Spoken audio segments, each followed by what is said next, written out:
akwai waɗanda su kuma suna sauraron magana addini amma malamansu sun masu wata iyaka sun ce kakku saurari suwa ne, kakku saurari kaza, kakku saurari kaza, kuma sun mance ba su tambayi malaman ba. to su waɗannan ya kuka gane cikin bata suke da ba ku saurare su ba? kaga sun kareta ku, su sun saurara sai suka hana ku saurara saboda sun san da hujja da ya ba su iya kure wannan abun, to sai su ce muku ku kakku saurara. amma su kuma sun je sun sauraro, dan cikin raddi zaka ji suna faɗi suna cewa to sun ce kaza, da suka ce kaza ina hujjar da suka ce kaza? Ya kai ka san mun ce ji kai ko ba haka bane? dan karar zaka ji mutum ya ce naji masu suka ya ce kaza, to kuma sauraren shi, to ai kai ne farkon ta wannan magana ta karan ka saurara.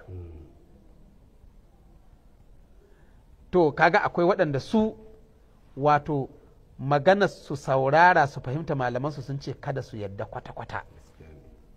to akwai waɗanda su kuma alramma sun san gaskiya, sun fahimta ayoyin ƙur'anin da muke magana duk wata aya za su iya janta, za su iya fassara ta, sun gane abin da take nufi, amma dalili saboda sun yada ƙarairayi nan da aka yi wa annabi, su Bukhari da Muslim sun yada ma mutane, su suna jin kunya su hito su zo su ce wannan abu ƙarya ne, gara duk sharrin duniya su yi, kowane sharri suna iya yi.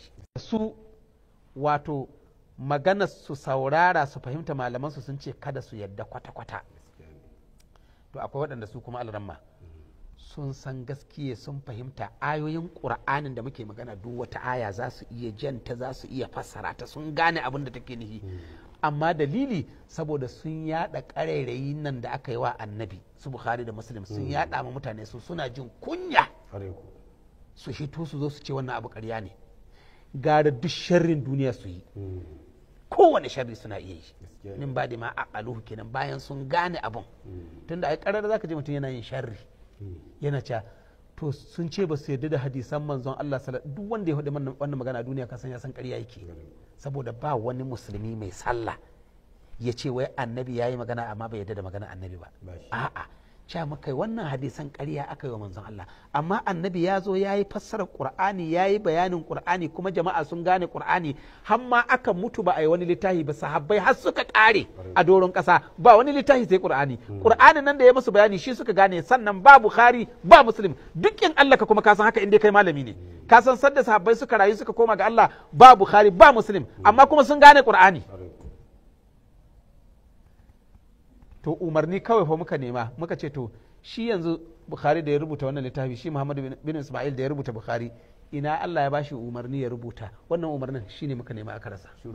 shiru kake ji. muka ce to ina umarnin? ai muƙabala ce akai.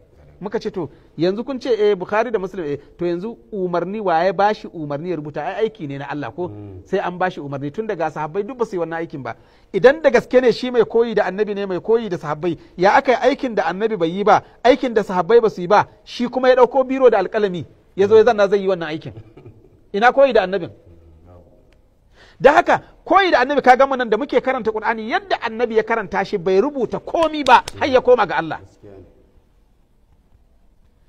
to shine sai waɗanda su kuma za su ji gaskiya, za su fahimce ta, za su gane ta, kuma za su yi aiki da ita, su ne mutanen kwarai. amma wa nadabau ala qulubihim, su waɗancan fahum la yasma'una, daidai da saurarawa ba sa yi.